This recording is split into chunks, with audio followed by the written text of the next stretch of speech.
Okay.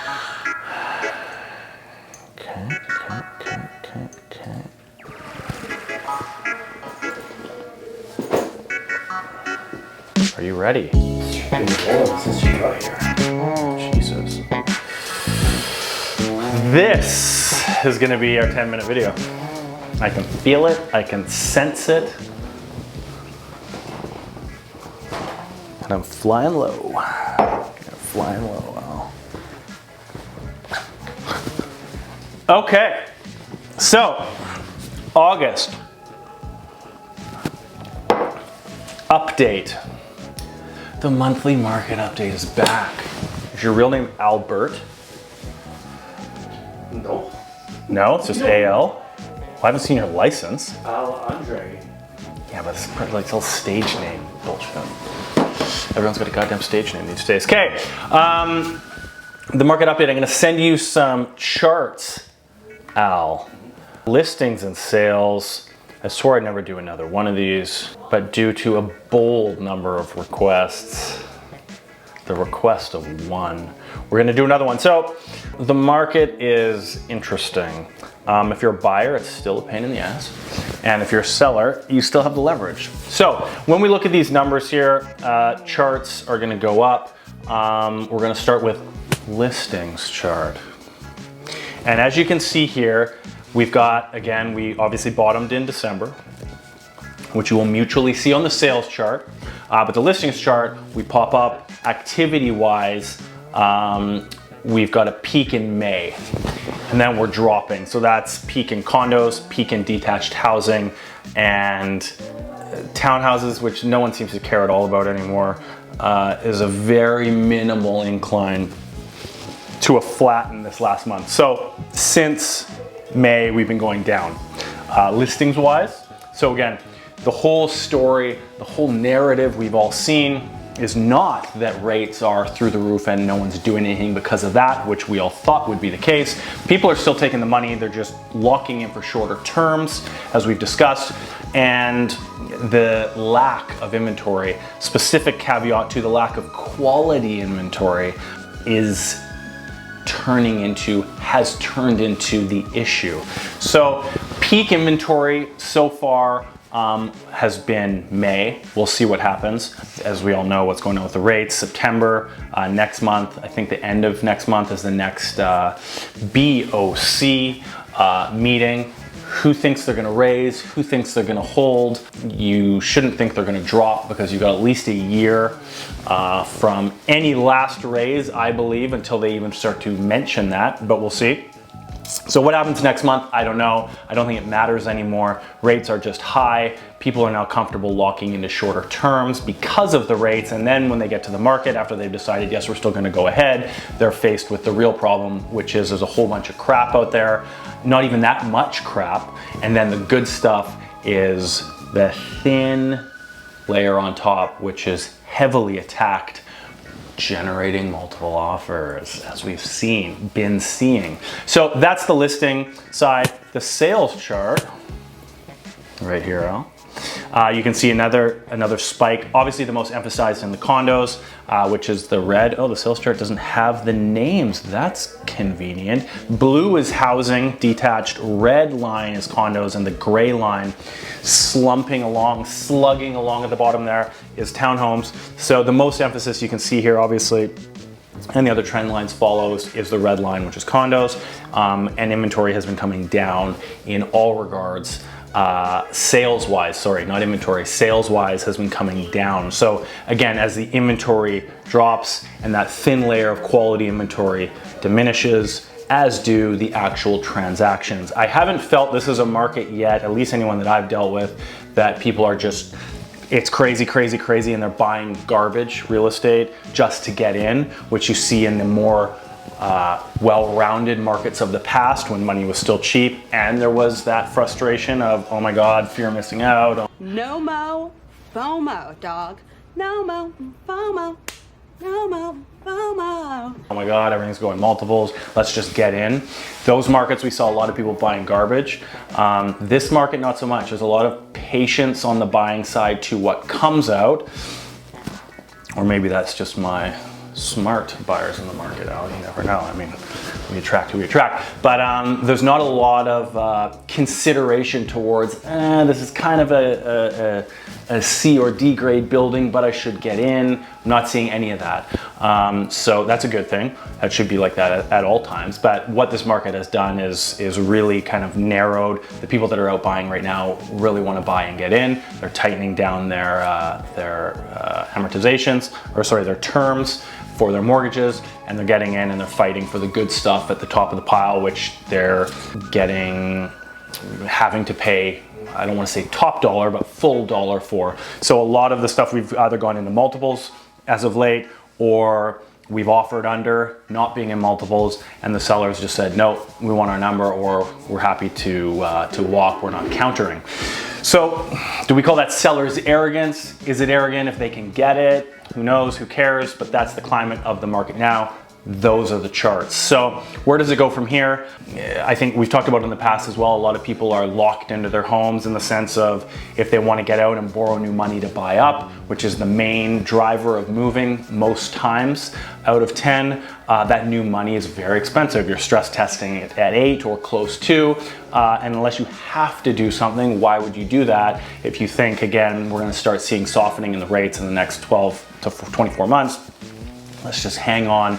Tell the kids to be quiet and stay in their little corners, buy less toys, and just deal with what we've got. So yeah, that's kind of the climate of the market. So I think we're gonna see this continue for the prolonged period of at least the rest of this year. I don't think we're gonna get a huge influx of listings because I think that's really tied to the rates, and people don't wanna buy that new money at these absorbent costs. So they're waiting because they can, they're still in, they're still paying down their debt, they're still building equity, that's a good thing. So they're quaint where they are for the most part, and I think that's the bulk of the market. And then the ones that want to move on for whatever reasons, people are snatching off the top. So if you've got good inventory, good product, I should say right now, it makes sense to sell because the market is out there and they're willing to pay and they understand the environment quite well. And there doesn't seem to be a lot of stupid decisions going on in the market. And again, by stupid decisions, I mean people buying things that they really shouldn't buy because it's bad real estate. There's of course good and bad properties out there, as we've discussed many times. So if you're a seller, good to go. If you're a buyer, shorten those terms. If you want to get in and start building that equity, it will be a bit tougher than normal to get in at the moment. From both sides, sellers are strict, money is expensive, but if you can lock in, you can just get the ball rolling and start. It's always risky to wait for the next market. We're gonna wait till prices drop. We're gonna wait till money drops. Well, when you do that, so do tens of thousands of other people, and that hasn't really worked out for the best. I don't have a crystal ball, but the last 20 years, that has only very, very few times possibly worked out for you. So time in the market, not timing the market as usual. Oh, I got some other details here I guess I should go through when we're doing this. The sales to active listing ratio. Now, Al, 0 to 12. What does that mean? 0 to 12. What kind of market is that? Buyers. Look at you. 12 to 20. It's about us. And above 20. Sellers. I said this before, we just gotta mic you up. So detached market is at 16.5, so that's a healthy a healthy balanced market. Townhouses, those sludging along, are still at 32%. A very strong seller's market. And apartments at 30.6, again, a very strong seller's market. So the market is in the hands of the sellers yet again. So you're fighting that and you're fighting the rates. I know buyers, it has been easier in the past, but you gotta do what you gotta do, get a good realtor, and call me and we'll get through it. Okay, that's that. Now, I also wanted to touch base again. I got a bit more info on the Jericho Lands project. We've talked about this before. This was last updated the mid-June, but I don't think I had all of the exact details then. So just some contrasting details on this project that I heavily disagree with. So originally this whole plot of land, if we all know, it's the Jericho Lands, which is over behind Queen Mary School, Trimble Hill, the old army base that runs along West 8th Avenue in deep, perfect West Point gray.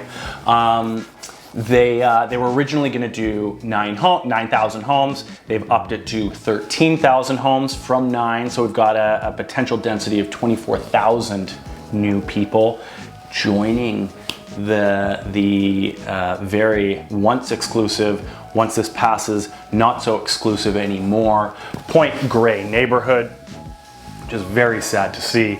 More than 50% of this project is going to be geared towards incomes, which I also thoroughly disagree with, but it is what it is. I'm not the guy at the top making the decisions, as we all know. So 30% of the project of these 13,000 homes will be affordable housing, 20% will be social housing, and 10% will be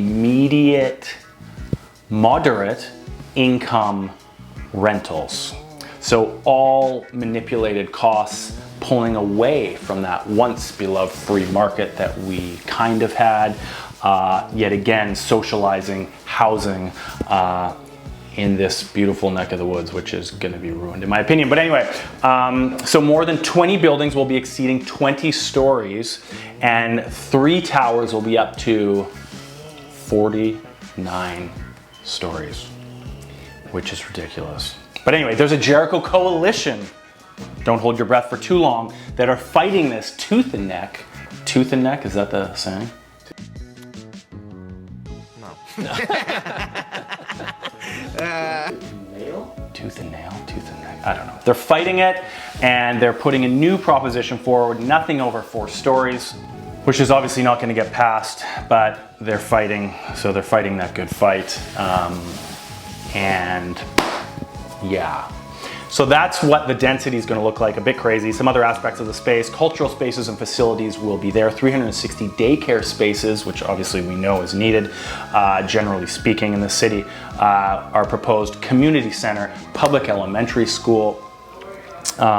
Future SkyTrain station is proposed. 13 kilometers of foot and bike path.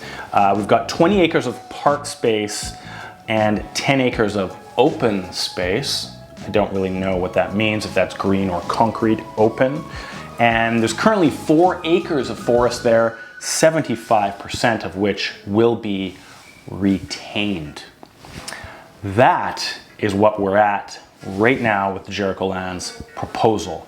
It's still getting pushed forward.